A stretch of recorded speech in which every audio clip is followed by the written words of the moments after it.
Hello students, हम लोग का टॉपिक है पल्स एम्पलीट्यूड मॉड्यूलेटेड सिग्नल, या इसको शॉर्ट में बोलते हैं पीएम सिग्नल। ठीक है, तो हम लोग इसमें बेसिकली पढ़ेंगे कि पीएम सिग्नल को जनरेट कैसे करते हैं और डिटेक्ट कैसे करते हैं। मतलब कोई एनालॉग सिग्नल दिया हुआ है, जैसे कि यहाँ पे दिया है xt। इस xt सिग्नल से मैं पल्स एम्पलीट्यूड मॉड्यूलेशन सिग्नल कैसे बनाऊंगा, और इस पल्स एम्पलीट्यूड मॉड्यूलेशन सिग्नल से मैं वापस xt सिग्नल को कैसे रिकवर करूंगा। तो देखिए, पल्स एम्पलीट्यूड मॉड्यूलेशन सिग्नल होता क्या है। यहाँ पे मान लीजिए कोई सिग्नल दिया है x(t), जैसे आपको दिखा हुआ है ये, और ये मेरा कोई पल्स ट्रेन है ct, इसको आप कैरियर सिग्नल मान सकते हैं। तो देखिए क्या होता है, जब हम दोनों सिग्नल को मॉड्यूलेट करेंगे, इसको और इसको मिक्स करेंगे, तो जो आउटपुट रहेगा वो इस टाइप से जनरेट होगा। तो आप देख सकते हैं जहाँ पे सिग्नल का एम्पलीट्यूड कम है, इनपुट सिग्नल का एम्पलीट्यूड जहाँ पे कम है, उसके करस्पॉन्डिंग पल्स का एम्पलीट्यूड कम है। जहाँ पे सिग्नल का एम्पलीट्यूड ज़्यादा है, उसके करस्पॉन्डिंग पल्स का एम्पलीट्यूड ज़्यादा है। दिख रहा है? यहाँ पे देखो पूरे ct में ये सारे पल्स के एम्पलीट्यूड सेम है, बट आउटपुट में देखो पल्स का एम्पलीट्यूड वेरी कर रहा है। और किसके अकॉर्डिंग वेरी कर रहा है पल्स का एम्पलीट्यूड? मैसेज सिग्नल के एम्पलीट्यूड के अकॉर्डिंग पल्स का एम्पलीट्यूड वेरी कर रहा है। मैसेज सिग्नल का एम्पलीट्यूड ज़्यादा, रिजल्टेंट पल्स का एम्पलीट्यूड ज़्यादा। मैसेज सिग्नल का एम्पलीट्यूड कम, रिजल्टेंट पल्स का आउटपुट पल्स का एम्पलीट्यूड कम। इसको बोलते हैं pulse amplitude modulated signal. Pulse amplitude modulated signal दो टाइप से जनरेट कर सकते हैं। बेसिकली दो मेथड है, एक होता है natural sampling method, natural sampling को भी बोलते हैं पीएम सिग्नल। एक होता है फ्लैट टॉप सैम्पलिंग। ऑलरेडी हम लोग दोनों पढ़ चुके हैं, नेचुरल सैम्पलिंग, ठीक है, और flat top sampling, but most of the time हम लोग फ्लैट टॉप सैम्पलिंग को ही पीएम सिग्नल बोलते हैं। सो जनरेशन ऑफ पीएम सिग्नल। तो पीएम सिग्नल को जनरेट करने के लिए जो सर्किट यूज़ होता है उसको बोलते हैं हम लोग sample and hold circuit. Sample and hold circuit क्या होता है? ये इस टाइप का सर्किट होता है, इसमें दो स्विच दिख रहा है आपको, S1 S2 और एक कैपेसिटर। ठीक है, इस S1 स्विच पे मैं पल्स को अप्लाई करता हूँ जिसका मेरे को मॉड्यूलेशन परफॉर्म करना है।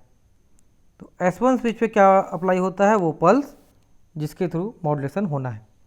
यहाँ पे अप्लाई करता हूँ मैं input signal xt, message signal को अप्लाई करता हूँ या एनालॉग सिग्नल को अप्लाई करता हूँ xt को, और कैपेसिटर के क्रॉस जो आउटपुट वोल्टेज रहेगा gt, वो मेरा रहेगा पीएम सिग्नल। इसका नाम है सैंपल एंड होल्ड सर्किट। ये जो स्विच है S1 S2, ये या तो ट्रांजिस्टर से बना हो सकता है, मॉसफेट हो सकता है, या तो FET। तो जनरल केस में हम लोग अभी स्विच लिए हैं। मान लिए ये कोई सिग्नल है xt, एनालॉग सिग्नल, ये उसको मैंने ड्रॉ किया यहाँ नीचे में, देखिए। तो xt इस टाइप से वेरी कर रहा है। टाइम t इक्वल टू 0 पे इसकी वैल्यू 3 वोल्ट है, time t equal to ts पे इसकी वैल्यू 4 वोल्ट है, 2ts पे इसकी वैल्यू 5, 3ts पे 4, 4ts पे 3, इसी टाइप से आगे और इसकी वैल्यू बढ़ते जाएगी। तो xt एक कंटिन्यूस टाइम सिग्नल है, एनालॉग सिग्नल है, जिसकी अलग अलग टाइम पे ये वैल्यूज़ हैं। 0 पे 3, ts पे 4, 2ts पे 5, 3ts पे 4। अगेन ts टाइम पीरियड है, सैम्पलिंग टाइम पीरियड है। तो ts कोई न्यूमेरिकल वैल्यू हो सकती है, ts की वैल्यू 1 सेकंड, 2 सेकंड, 3 सेकंड, कुछ भी हो सकती है। ये S1, ये जो स्विच S1 पे अप्लाई होने वाला पल्स है उसको मैंने यहाँ ड्रॉ किया है। तो देखो ये पल्स जो है बहुत ही शॉर्ट ड्यूरेशन का है, मतलब इम्पल्स जैसा समझ लो, इनकी विड्थ बहुत कम है, बहुत ही शॉर्ट ड्यूरेशन के पल्स है। मतलब जस्ट ये स्विच को क्लोज करेंगे और तुरंत ओपन कर देंगे, with in seconds switch close होगा और ओपन हो जाएगा। जो ज़्यादा देर तक ये पल्स हाई नहीं रहेगा, जब भी ये पल्स हाई मिलेगा ये स्विच क्लोज होगा, जैसे ही पल्स 0 होगा स्विच क्या होगा? ओपन हो जाएगा। तो ये पल्स का जो ड्यूरेशन है, वो विड्थ है, वो बहुत कम है। ठीक है, इंस्टेंटेनियसली ये स्विच को क्लोज करेंगे एंड बंद करेंगे, ओपन करेंगे। तो ये पल्स भी कैसे सीक्वेंस में आ रहे हैं? टाइम t इक्वल टू 0 पे ये पल्स है पहला pulse, time t equal to 2s पे दूसरा पल्स, 2ts पे थर्ड पल्स, 3ts पे फोर्थ पल्स, 4ts पे फिफ्थ पल्स। इसी टाइप से हर कुछ इंटरवल के बाद इस पल्स को मैं स्विच S1 पे अप्लाई करते जा रहा हूँ। मतलब हर कुछ इंटरवल के बाद इस स्विच S1 को मैं क्लोज करते जाऊँगा। दूसरा स्विच S2 है जिसको मैं अनदर तरीके से ऑपरेट कर रहा हूँ, उसको देखेंगे कैसे ऑपरेट होता है। ठीक, अब इसका वर्किंग हम लोग देखते हैं। तो इसकी वर्किंग समझने के लिए इस सिग्नल को मैं यहाँ पे ड्रॉ करता हूँ एक्स ऑफ टी को। तो this is X of T let say, and ये मेरा एक्स ऑफ टी है मान लेते हैं। ठीक है, हमने ऐसा लिया था 3 volt, time T equal to 0 पे 3 वोल्ट लिया था। टी एस पे लिया है हमने 4 वोल्ट। थोड़ा सा गलत हो गया है ये ड्रॉ, इसको ऐसे ड्रॉ करते हैं। 5 वोल्ट लिया है 2 टी एस पे। ठीक है, 3 टी एस पे हमने लिया है उसको फिर से 4 वोल्ट। 3 वोल्ट लिया है उसको फिर से 4 टी एस पे। तो देखो ये सिग्नल की वैल्यू है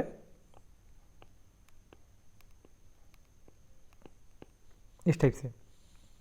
ये मेरा एक्सटी सिग्नल है, ये वाला सिग्नल, एंड ये मेरा वो सर्किट है।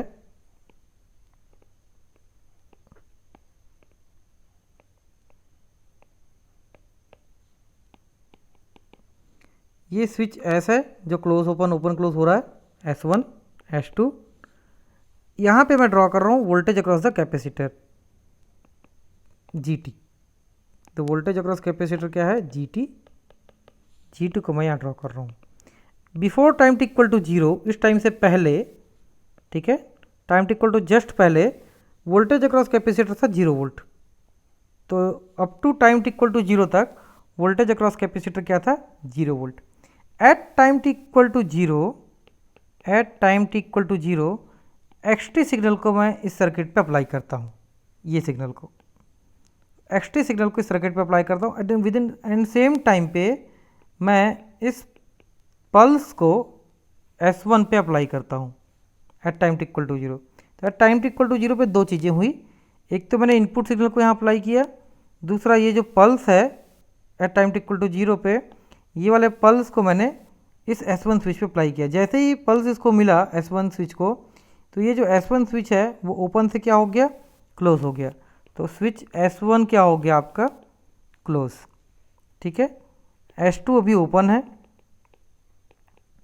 At time T equal to 0 XT की वैल्यू कितनी है, 3 वोल्ट। देखिए at time T equal to 0 XT की वैल्यू है 3 वोल्ट। सो ये सर्किट कुछ ऐसा बन जाएगा इस टाइप से। XT at time T equal to 0 है 3 volt. Now the voltage across the capacitor क्या होगा, ये स्विच क्लोज हो गया है, ये वाला स्विच S1 ये क्लोज हो गया है, S2 ओपन है। इनपुट सिग्नल कितना है, 3 वोल्ट पे। इंस्टेंट टाइम पे देखो, पर्टिकुलर टाइम पे, इंस्टेंट टाइम पे इनपुट की वैल्यू 3 वोल्ट है। ना वोल्टेज अक्रॉस कैपेसिटर क्या होगा, जितना वोल्टेज यहाँ पे आ रहा है उतना वोल्टेज यहाँ पे अपीयर हो जाएगा। मतलब ये कहना चाहिए कि ये कैपेसिटर इंस्टेंटेनियसली चार्ज हो जाएगा 3 वोल्ट पे। अभी कितने थी इसकी वैल्यू, 0 वोल्ट। 0 से कहाँ तक चार्ज हो गया, 3 वोल्ट। तो वोल्टेज अक्रॉस कैपेसिटर तुरंत ही चार्ज हो जाएगा 3 वोल्ट पे।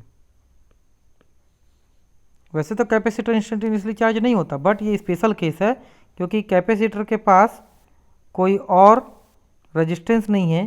तो देखो जैसे ही मैं 3 वोल्ट अप्लाई करूँगा यहाँ पे, ये सर्किट है इसका इक्विवेलेंट सर्किट, तो यहाँ पे 3 वोल्ट अप्लाई करूँगा इनपुट पे, तो देखो कैपेसिटर का वोल्टेज भी तुरंत ही 3 वोल्ट हो जाएगा क्योंकि कोई रेजिस्टेंस नहीं है चार्जिंग वगैरह के लिए। डायरेक्टली पूरा कैपेसिटर के क्रॉस वोल्टेज आ जाएगा 3 वोल्ट। तो with in a second capacitor के क्रॉस वोल्टेज आ जाएगा 3 वोल्ट।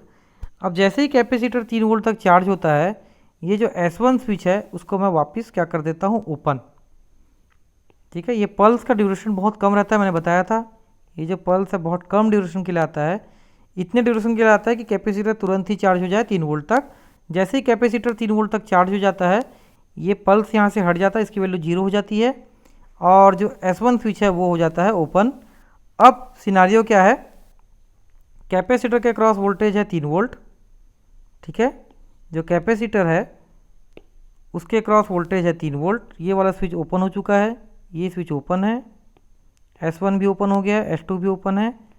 कैपेसिटर के क्रॉस वोल्टेज है 3 वोल्ट। सिंस इनपुट वोल्टेज देखो 3 वोल्ट से आगे की तरफ बढ़ रहा है, बट यहाँ पे कोई पाथ नहीं है इनपुट को आगे जाने के लिए, दोनों तरफ से ओपन है, तो ये कैपेसिटर तक ये वोल्टेज नहीं पहुँचा पाता। तो अब कैपेसिटर के पास भी देखिए डिस्चार्ज होने के लिए कोई पाथ नहीं है, क्योंकि कैपेसिटर कहाँ से डिस्चार्ज हो, ये ओपन है, ये ओपन है, कहीं से उसको पाथ नहीं मिलता डिस्चार्ज होने के लिए। तो कैपेसिटर अपने अक्रॉस उस 3 वोल्ट वोल्टेज को मेंटेन करके रखा रहता है। तो वोल्टेज अक्रॉस कैपेसिटर टाइम के साथ कांस्टेंट बना रहता है। ठीक है, तो वोल्टेज अक्रॉस कैपेसिटर क्या है, 3 वोल्ट पे फिक्स हो जाता है। होल्ड किया है कैपेसिटर ने इसको। Now at time t equal to tau, ठीक है, टाइम t इक्वल टू टा,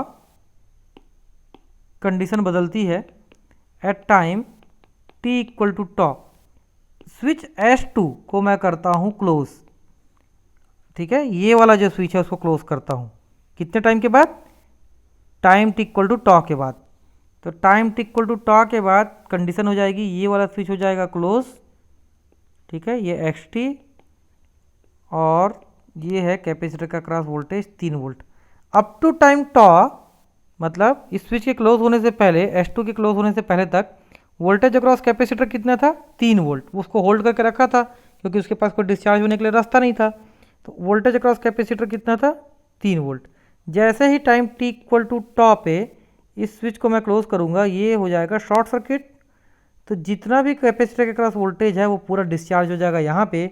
with in a second capacitor का वोल्टेज 3 वोल्ट से गिर के हो जाएगा 0 volt. At time t equal to tau voltage across capacitor हो जाएगा 0 वोल्ट।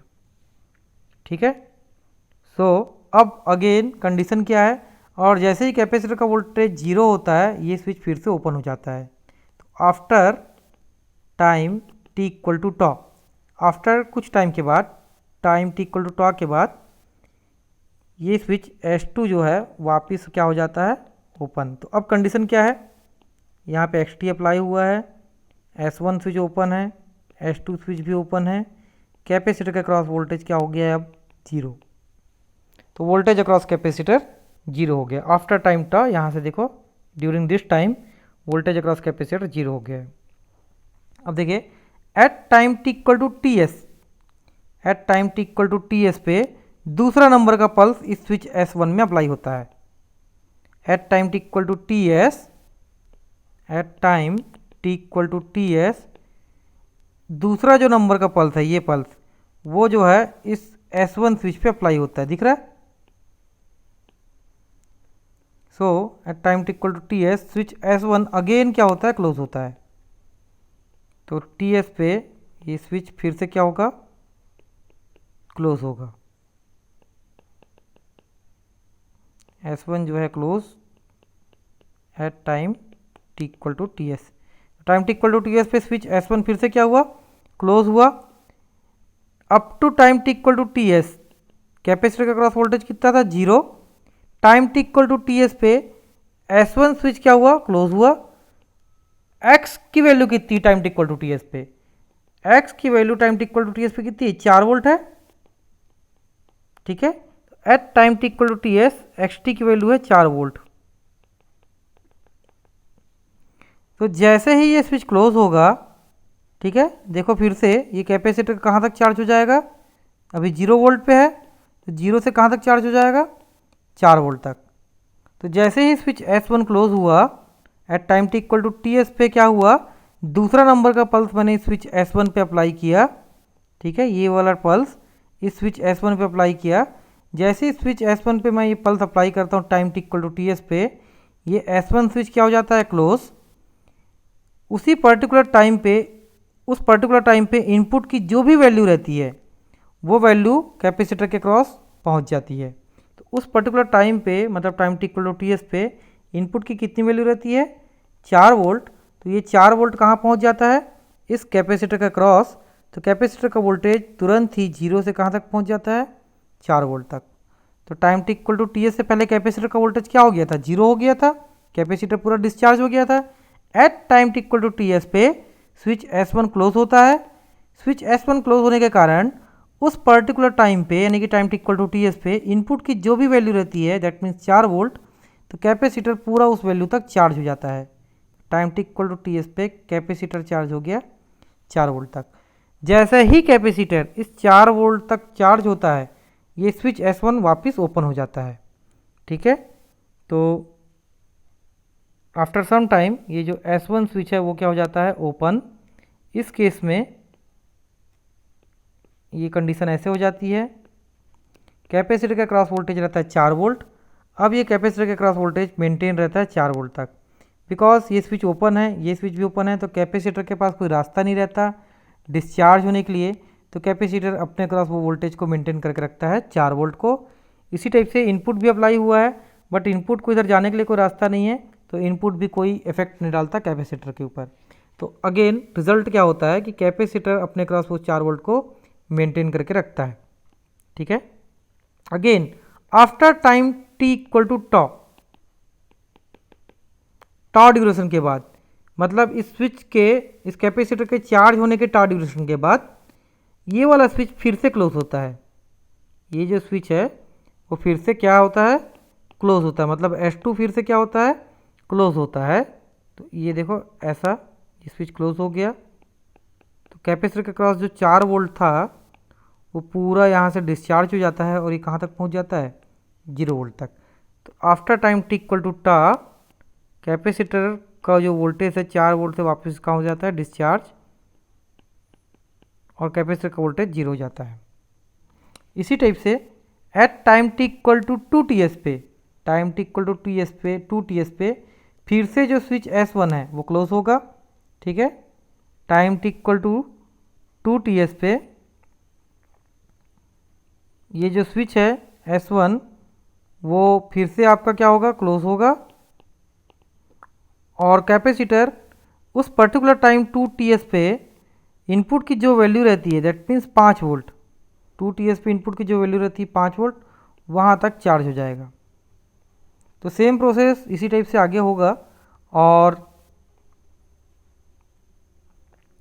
कैपेसिटर का voltage at time T equal to 2TS पे 5 वोल्ट हो जाएगा, और कैपेसिटर का वोल्टेज 5 वोल्ट तक मेंटेन रहेगा।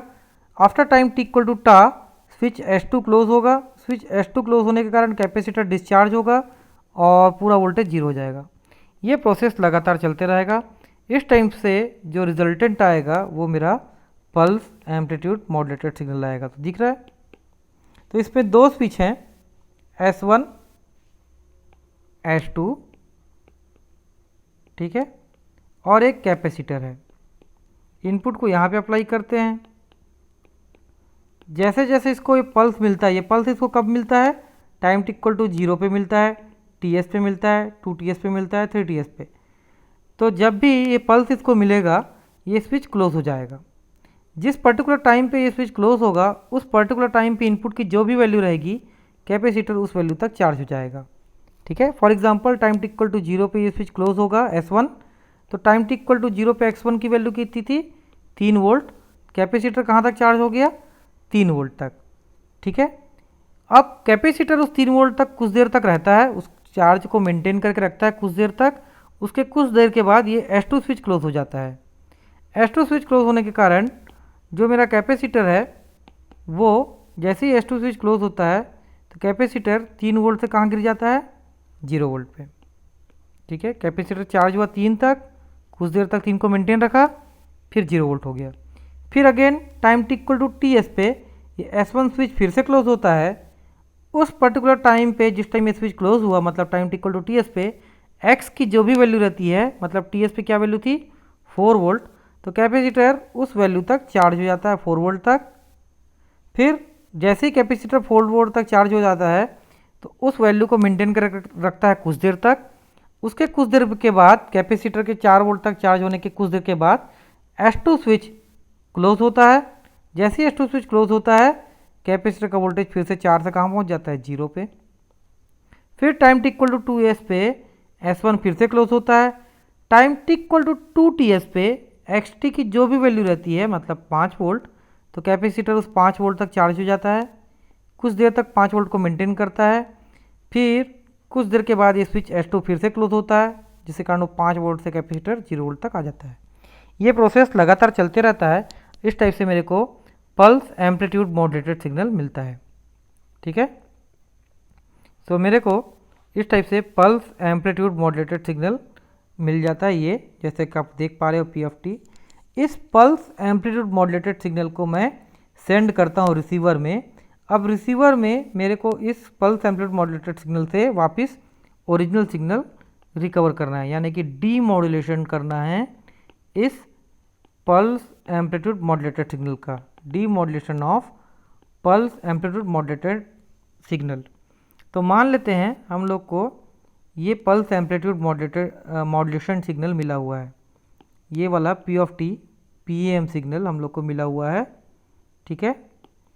इस सिग्नल को मेरे को रिसीवर में रिसीव करता हूँ ये सिग्नल। अब इस signal say that mean P of T से मेरे को ओरिजिनल सिग्नल रिकवर करना है, तो मैं इस particular signal P of T को पास करता हूँ एक सर्किट जिसको मैं बोलता हूँ होल्ड सर्किट, ठीक है, और एक लो पास फिल्टर के नेटवर्क से। तो जो आउटपुट आता है वो मेरे को ओरिजिनल सिग्नल मिलता है। लेट्स से होल्ड सर्किट का आउटपुट है y ऑफ टी, तो इस होल्ड सर्किट के आउटपुट को मैं पास करता हूँ लो पास से, तो लो पास फिल्टर का आउटपुट होता है original signal x of T. तो कैसे प्रोसेस होता है, तो ये होल्ड सर्किट बेसिकली क्या होता है, होल्ड सर्किट के अंदर एक स्विच होता है S और एक होता है कैपेसिटर C, ठीक है।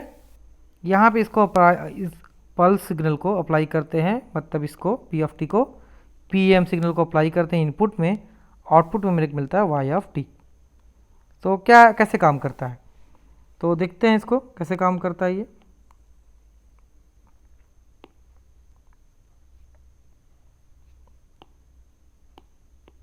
तो let's say this is PAM signal and ये आपका होल्ड सर्किट है,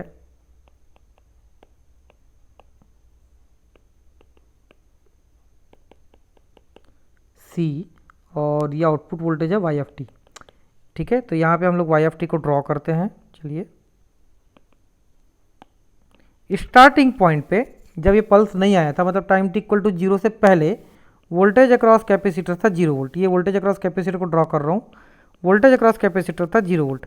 at time T equal to T, जैसे ही time T equal to 0, time T equal to 0 पे ये पल्स यहाँ पे आता है इनपुट पे, उसी टाइम पे ये जो एस है वो क्लोज हो जाता है। जैसे ही पल्स मिलेगा तो ये पल्स सेम टाइम पे यहाँ पे भी अप्लाई होता है स्विच पे, ठीक है। जैसे ही पल्स इनपुट में आएगा ये एस स्विच क्या हो जाएगा, क्लोज हो जाएगा। तो एस स्विच क्लोज हो जाएगा तो ये कैपेसिटर के क्रॉस वोल्टेज कितना हो जाएगा, देखिए टाइम टी इक्वल टू 0 पे ये वाला पल्स आया, पहला नंबर का पल्स, तो पहला नंबर का पल्स का वोल्टेज कितना है 3 वोल्ट। तो कैपेसिटर के क्रॉस स्टार्टिंग वोल्टेज कितना था 0 वोल्ट। जैसे ही टाइम टी इक्वल टू 0 पे ये वाला पल्स इनपुट पे अप्लाई हुआ, ये क्लोज कर दिया स्विच, तो सर्किट ऐसा बन गया। स्विच के क्लोज होने के बाद जितना भी वोल्टेज यहाँ पे इनपुट में रहेगा दैट मीन्स 3 वोल्ट, कैपेसिटर उस वोल्टेज तक क्या हो जाएगा, चार्ज। तो कैपेसिटर 3 वोल्ट तक चार्ज हो जाता है टाइम टी इक्वल टू 0 पे ही, ठीक है। अब ये देखो ये पल्स कुछ देर तक मेंटेन है, उसके बाद ये पल्स 0 हो जाता है। जैसे ही पल्स 0 होता है यहाँ पे इस पर्टिकुलर पॉइंट पे, ये स्विच फिर से क्या हो जाता है, ओपन। यहाँ पे स्विच हो जाता है ओपन, बट जो कैपेसिटर के क्रॉस वोल्टेज रहता है वो 3 वोल्ट मेंटेन रहता है कांस्टेंट। सिंस इस कैपेसिटर के पास कोई भी पाथ नहीं है डिस्चार्ज होने को, तो ये कैपेसिटर इस चार्ज को, इस वोल्टेज को होल्ड करके रखता है। At time T equal to T S, देखो time T equal to T S पे दूसरा पल्स अप्लाई होता है। तो time T equal to T S पे जब दूसरा पल्स अप्लाई होता है तो ये स्विच फिर से क्लोज हो जाता है एस। अब क्या सिचुएशन है, ये स्विच क्लोज हो गया है। Time T equal to T S पे पी ऑफ टी की वैल्यू कितनी है, 4 वोल्ट। अब इनपुट कितना हो गया, 4 volt. Up to time t s capacitor का क्रॉस वोल्टेज कितना था, 3 वोल्ट। वो तो कहीं नहीं गया 3 वोल्ट, कैपेसिटर के क्रॉस पहले से ही कुछ वोल्टेज था, दैट मीन्स 3 वोल्ट। अब इनपुट पे क्या वोल्टेज अप्लाई किया मैंने, time T equal to T S पे ये पल्स अप्लाई किया, ये पल्स की वैल्यू कितनी है, 4 वोल्ट। तो इनपुट वैल्यू हो गया 4 वोल्ट, कैपेसिटर का वोल्टेज है 3 वोल्ट, ये स्विच क्लोज हो गया है। अब ये कैपेसिटर अपने से ऊपर वाले वोल्टेज में चार्ज हो जाता है। तो अब ये कैपेसिटर जितना इनपुट वोल्टेज है वहाँ तक चार्ज हो जाता है, मतलब अब कैपेसिटर 3 वोल्ट से कहाँ बढ़ जाएगा, 4 वोल्ट तक। तो कैपेसिटर का वोल्टेज हो जाता है 4 वोल्ट। फिर ये पल्स कुछ देर के बाद ऑफ हो जाता है, देखो ये पल्स आई था फिर 0 हो गया।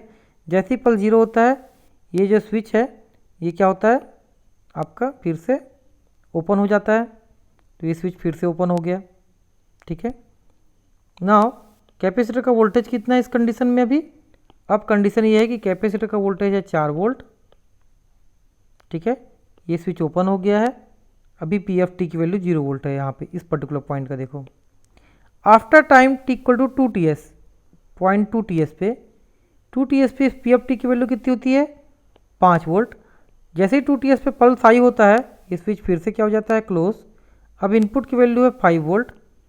अप टू 2 टी एस जो कैपेसिटर का वोल्टेज था वो कहाँ था? 4 वोल्ट था, क्योंकि कैपेसिटर को कोई डिस्चार्ज होने के लिए पाथ नहीं था, तो कैपेसिटर उसी वोल्टेज को मेंटेन करके रखता है 4 वोल्ट को।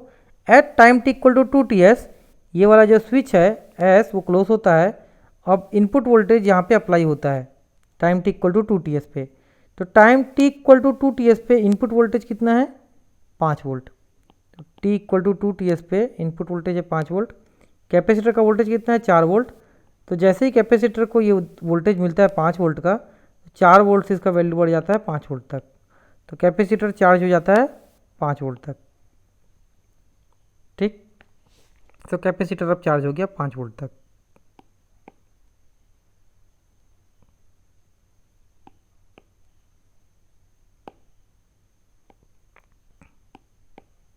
नाउ अब क्या होगा?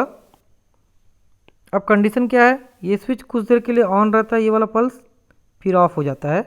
जैसे ही ऑफ होता है ये स्विच फिर से ओपन हो जाता है और कैपेसिटर के क्रॉस वोल्टेज मेंटेन रहता है 5 वोल्ट में। तो अब कैपेसिटर का वोल्टेज कितना है? 5 वोल्ट।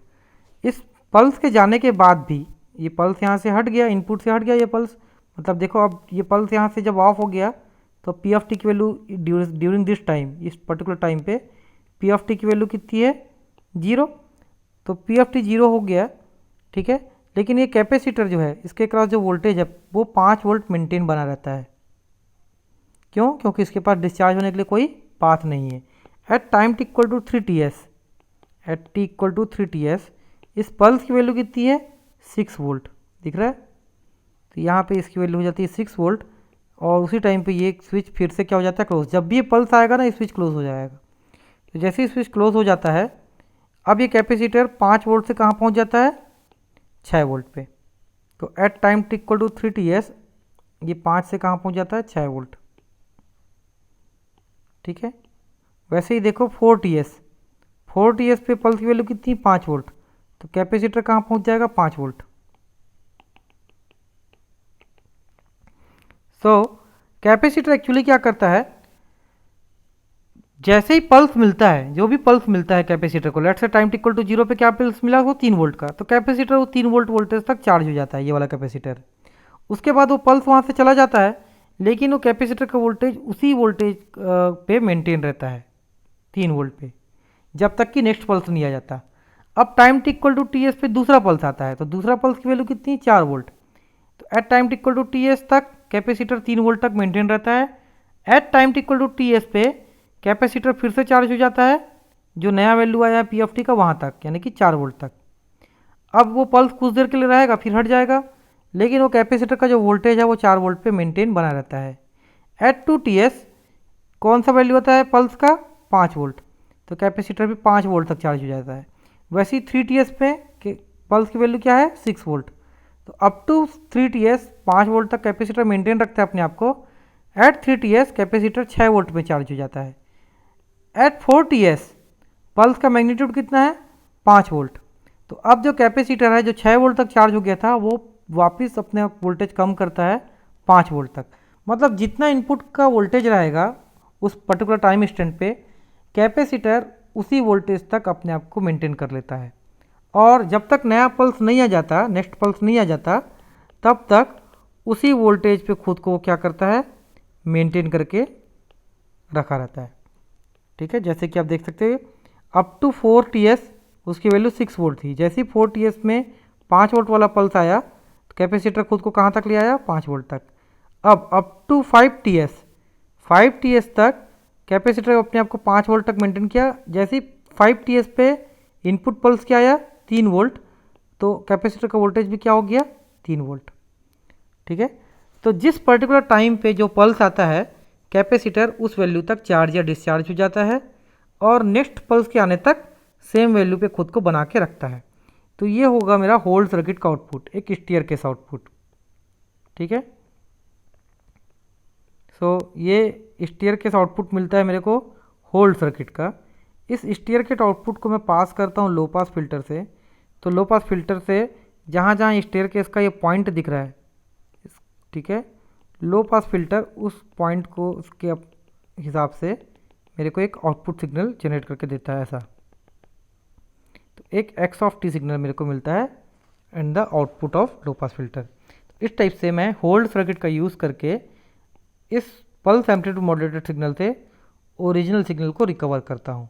ठीक है, तो देखो पहले केस में क्या हो रहा था, इसमें दो स्विच थे और एक कैपेसिटर था। जो ये स्विच था ये जब भी क्लोज होता था तो ये इनपुट सिग्नल का वैल्यू को आउटपुट में पहुंचा देता था। जैसे ही S1 स्विच क्लोज होता था तो उस पर्टिकुलर टाइम पे, जिस पर्टिकुलर टाइम पे ये स्विच क्लोज होता था, उस पर्टिकुलर टाइम पे इनपुट की जो भी वैल्यू होती थी उस वैल्यू तक कैपेसिटर मेरा चार्ज हो जाता था। ठीक है, फॉर एग्जांपल जैसे कि टाइम टी इक्वल टू 0 पे वो S1 स्विच क्लोज हुआ, उसी पर्टिकुलर टाइम पे इनपुट की वैल्यू कितनी, 3 वोल्ट, तो कैपेसिटर कहाँ तक चार्ज हो जाता था, 3 वोल्ट तक। फिर time T equal to TS पे वो स्विच फिर से क्लोज हो जाता था, ये वाला switch S1 time T equal to TS पे फिर से क्लोज होता था, तो कैपेसिटर फिर से कहाँ तक चार्ज हो जाता था, 4 वोल्ट तक। तो जिस पर्टिकुलर टाइम इंस्टेंट पे ये स्विच क्लोज होता था उस पर्टिकुलर टाइम इंस्टेंट पे इनपुट की जो भी वैल्यू रहती थी कैपेसिटर वहाँ तक खुद को चार्ज कर लेता था और उस वैल्यू को कुछ देर तक होल्ड करके रखता था। तो ये जो स्विच है एक्चुअली में सैंपल लेने का काम कर रहा है हर टाइम इंस्टेंट पे, 0 पे, TS पे, क्योंकि हर टाइम इंस्टेंट पे बंद हो रहा है ये स्विच। जैसे ही बंद हो रहा है उस पर्टिकुलर टाइम पे इनपुट की जो भी वैल्यू है वो आउटपुट में रिफ्लेक्ट हो रही है। ठीक है, तो ये स्विच कब कब बंद हो रहा है, 0 पे बंद हो रहा है, TS पे बंद हो रहा है, 2TS पे बंद हो रहा है, 3TS पे। तो हर टाइम TS के बाद ये स्विच क्लोज हो रहा है और हर time T equal to TS के बाद हम लोग का जो इनपुट का वैल्यू है वो आउटपुट में अपीयर हो रहा है। तो ये स्विच क्या कर रहा है, सैंपल लेने का काम कर रहा है, इसलिए इसको हम लोग बोलते हैं सैम्पलिंग स्विच। इनपुट का सैंपल ले रहा है, T इक्वल टू 0 पे एक सैंपल लिया, T इक्वल टू TS पे एक सैंपल लिया, T इक्वल टू 2TS पे इनपुट का सैंपल लिया, T इक्वल टू 3TS पे इनपुट का सैंपल लिया। ठीक है, तो हमको एक सैंपल मिलते जा रहा है 0 पे, TS पे, 2TS पे, 3TS पे, in the form of output of capacitor voltage. Capacitor के वो आउटपुट वोल्टेज के फॉर्म में हमको इनपुट का सैंपल मिल रहा है। ठीक है, और ये कैपेसिटर उस सैंपल को कुछ देर के लिए, कुछ पर्टिकुलर टाइम इंस्टेंट के लिए, कितने टाइम के लिए, टा टाइम के लिए होल्ड करके रखता है। आफ्टर टाइम टा वो कैपेसिटर का वोल्टेज फिर से 0 हो जाता है। तो ड्यूरिंग द टाइम टा उस पर्टिकुलर सैंपल को, जैसे कि 3 वोल्ट एक सैंपल वैल्यू है, उस सैंपल को हमने टाइम टी इक्वल टू 0 पे सैंपल लिया और उसको कुछ देर के लिए क्या किया, उस कैपेसिटर ने होल्ड करके रखा। कब तक होल्ड करके रखा, time T equal to tau के लिए। इसलिए इसको बोलते हैं sample and hold circuit. Sample ले रहे हैं और उस सैंपल को कुछ देर के लिए होल्ड करके रख रहे हैं। ठीक है, और दूसरा जो सर्किट था उसको बोलते हैं होल्ड सर्किट। यहाँ पे सैंपल नहीं लेते, यहाँ पे देखो ये होल्ड करके रखता है। ये पहला पल्स आया, उस पल्स के क्रॉस ये कैपेसिटर चार्ज हो गया 3 वोल्ट तक। अब उस 3 वोल्ट को होल्ड करके रखा जब तक नया पल्स नहीं आ जाता। जैसे ही नया पल्स आया तो कैपेसिटर उस पल्स तक चार्ज हो गया। अब उस वोल्टेज को होल्ड करके रखा जब तक नया पल्स नहीं आ जाता। तो ये कैपेसिटर क्या कर रहा है, up to some duration voltage को होल्ड करके रखता है। तो इसलिए इसको बोलते हैं होल्ड सर्किट। तो सैंपल एंड होल्ड सर्किट से हम लोग परफॉर्म करते हैं मॉड्यूलेशन। केवल होल्ड सर्किट और लो पास फिल्टर से हम लोग परफॉर्म करते हैं डिमॉड्यूलेशन। ठीक है, तो this is all about the generation and detection of PAM signal.